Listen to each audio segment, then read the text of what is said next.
There are many different types of fitness, and your required fitness will differ depending upon the sport that you take part in. For example, a weightlifter and marathon runner require a completely different type of fitness.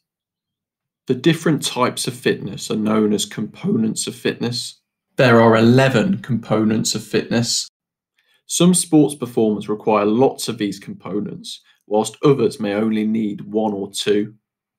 For example, an elite footballer will have strong levels within each component of fitness, whereas a weightlifter will get by with concentrating on strength and power only. It is important that you can define each component of fitness, as well as give practical examples to show how each component is important in physical activity. Cardiovascular fitness is the ability to exercise the whole body for long periods of time. As we know from previous topics, the word cardiovascular relates to the heart and its ability to provide oxygenated blood to the muscles. Cardiovascular fitness is required in any sport that requires aerobic exercise for a long period of time.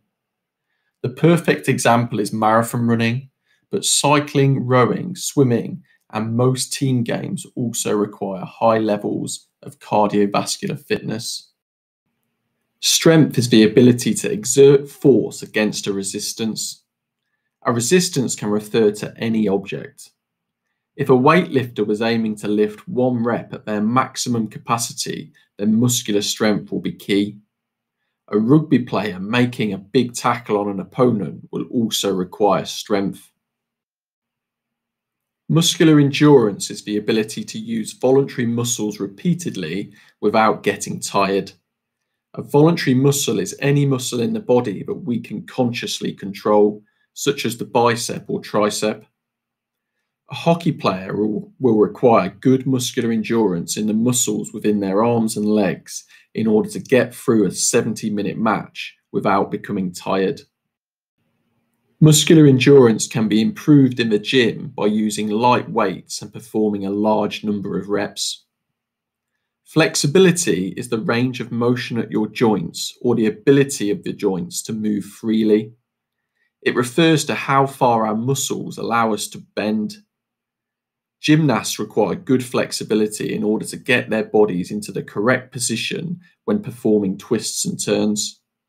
However, flexibility is also important in all sports in order to prevent muscle injuries. Agility is the ability to control the movement of the whole body and change position quickly. Moving in different directions at speed shows good agility.